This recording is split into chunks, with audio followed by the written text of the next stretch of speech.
The letter came on a Tuesday. Plain white envelope, First Trust Federal Bank printed in the upper left corner. Inside, 2 pages.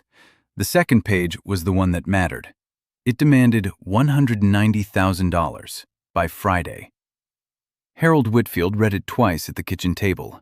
He set it down, picked up his coffee, looked out the window toward the south fence line where the wind was moving through the soybeans. He read it a third time. The letter said the original mortgage from 1971 had been reviewed under a new compliance audit. It said a reclassification of the loan terms had identified a balloon payment provision that had never been triggered.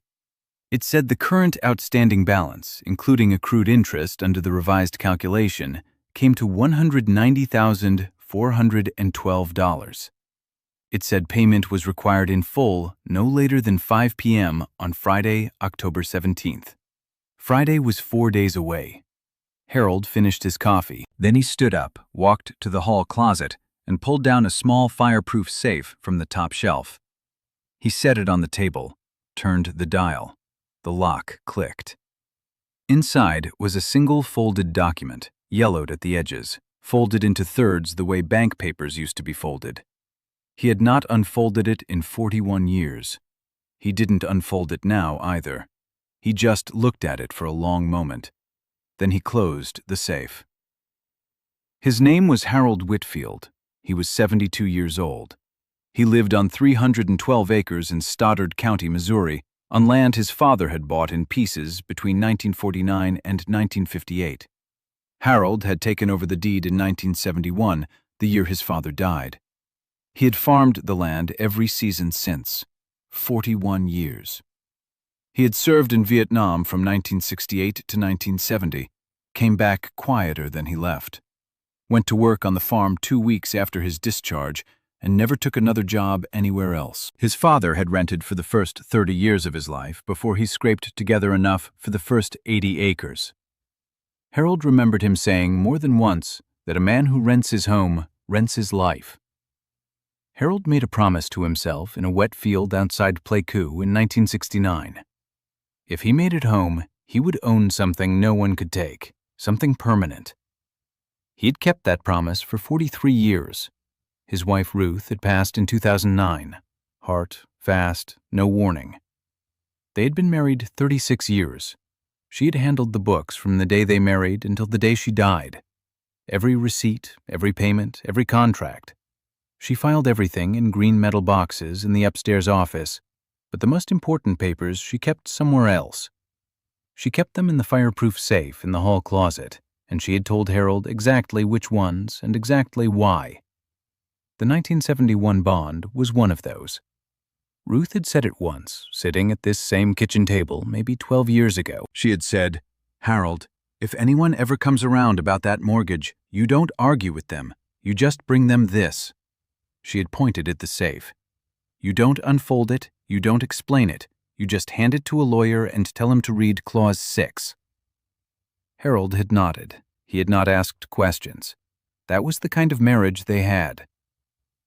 The land itself had a creek running diagonally through the northeast quarter, a stand of white oak his father had planted in 1952, and a small family plot near the tree line where his father, his mother, and Ruth were buried.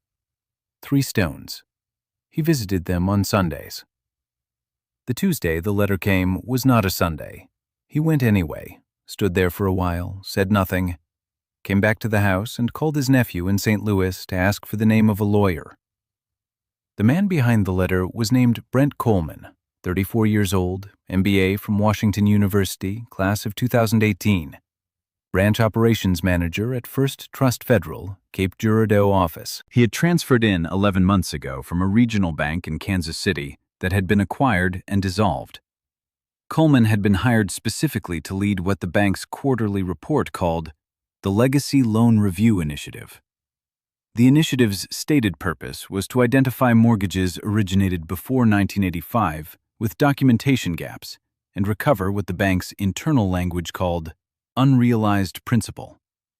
The initiative carried a bonus structure tied to total dollars recovered per quarter.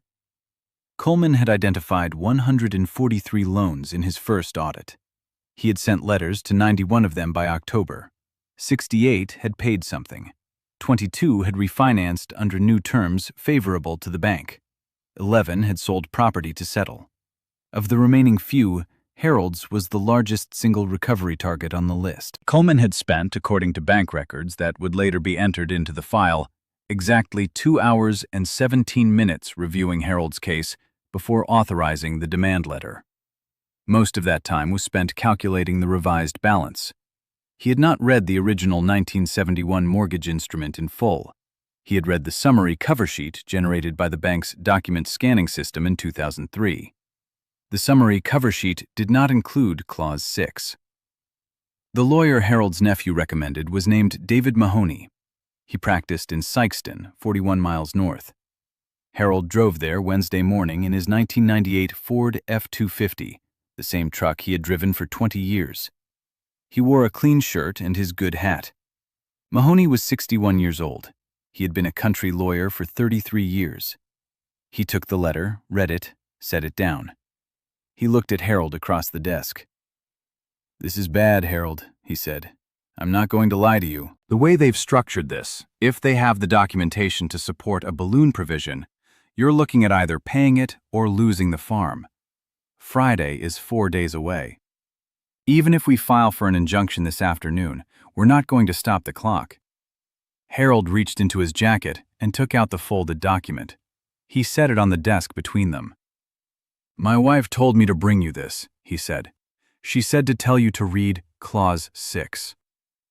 Mahoney looked at the paper. He picked it up carefully. He unfolded it slowly, the way you unfold something old. It was a federal farm loan bond, dated March 3, 1971, issued through a federal program that had been quietly absorbed and then dissolved over the course of 3 decades, with the residual obligations transferred between institutions 4 separate times. The bond was the original collateral instrument tied to the 1971 mortgage. It was signed by Harold's father, by the original lender, and witnessed by a federal officer whose stamp was still legible. Mahoney read Clause 1, then Clause 2. He kept reading. When he got to Clause 6, he stopped. He read it again. He set the paper down on the desk and looked at it for a long time without speaking. Then he looked up at Harold. "Your wife knew exactly what this was," he said, "didn't she?" Harold nodded. "She kept things." Mahoney sat back in his chair. "Harold, I want to be careful about what I say next, because if this is what I think it is, your bank has made a very expensive mistake. But I need to verify it. I need to make some calls today. Can you come back tomorrow morning?" "Yes." "Don't talk to anyone from the bank. If they call, don't answer. If they come to the house, don't open the door." "I wasn't planning to." Mahoney almost smiled. "No," he said. "I imagine you weren't." Clause 6 of the 1971 bond stated, in language that had been standard at the time and almost forgotten since, that any successor institution holding the obligation was bound to the original repayment terms in perpetuity. It stated that any unilateral reclassification, modification, or revaluation of the obligation by a successor institution constituted automatic default by the institution, not the borrower. It stated that in the event of such institutional default, the bond converted from a debt instrument to a settlement instrument, and the successor institution became liable to the borrower for the full face value of the bond, multiplied by a compounding factor specified in an attached federal schedule. The face value of the bond was $48,000. The compounding factor, applied across 41 years, came out to roughly 7.4. Mahoney did the math on a legal pad. He did it twice. $355,000 owed by First Trust Federal Bank to Harold Whitfield, triggered the moment the demand letter went out. He called the Federal Records Office in Kansas City Wednesday afternoon and spent 2 hours on the phone confirming the bond was authentic, the program was real, and the clause was still enforceable under the absorption agreements. By Wednesday evening, he had everything he needed. He filed a single document Thursday morning, a formal notice of institutional default under Clause 6 of the 1971 bond, with a copy of the bond attached, and a statement of damages. He sent it, certified to Brent Coleman directly, to the bank's regional counsel, and to the Federal Banking Oversight Office. The bank's legal department called him at 11:40 a.m. Thursday. That was 48 minutes after the certified letter had been delivered. Mahoney did not pick up. He let it go to the office line. The voicemail was from a senior counsel in St. Louis whose name Mahoney recognized. The voice on the recording was careful, measured, asking for a return call at his earliest convenience. Mahoney called Harold first. "They called within an hour," he said. "That tells me everything. They know what they have." "What happens now?" "Now we wait. They'll either fight it or settle it. If they fight it, they lose. And they know they lose because the bond is signed by a federal officer whose stamp is in their own records. So they won't fight it." "How long?" 2 days, maybe 3. It took 2. The letter arrived Saturday by overnight courier. It was 4 pages. The first page was a formal withdrawal of the demand for $190,000 and a release of all claims against Harold Whitfield, his estate, his heirs, and his property in perpetuity. The second page was an acknowledgement of institutional default under Clause 6 of the bond. The third and fourth pages were a settlement offer. The bank offered $355,000 plus legal fees, plus a separate $15,000 payment characterized as a goodwill resolution. $370,000 total, wired within 10 business days. Brent Coleman's name was not on the letter. Mahoney called Harold and read it to him over the phone. There was a long silence on Harold's end. "Take it," Harold said. "You sure? We could push for more. They're scared. We could probably get 400. "Take it. I'm 72. I don't want to spend the next year of my life in an office." "All right, Harold." "And David." "Yes. Thank you." Mahoney signed the acceptance Monday morning. The wire arrived 9 days later. Harold did not tell anyone, not his nephew, not his neighbor.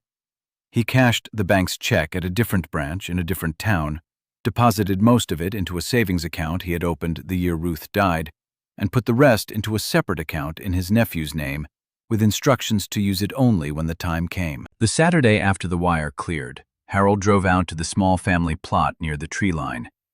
He parked the truck at the gate and walked the rest of the way, slowly, the way he always walked it.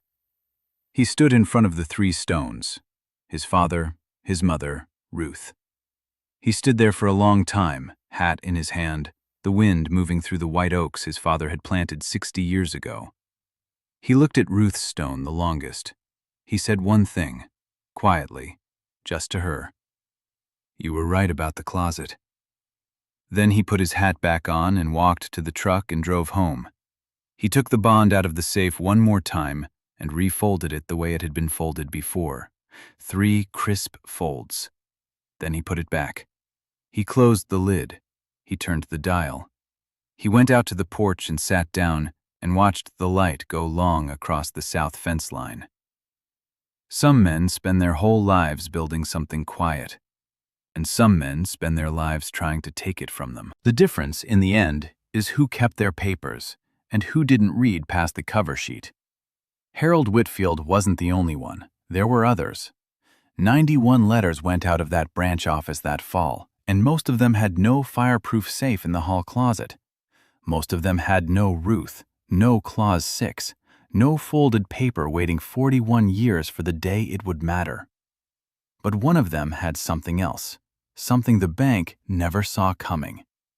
And what happened in a small auction room in southern Illinois 3 weeks later changed everything for a woman named Eleanor Briggs and a piece of land her grandfather had cleared by hand in 1939.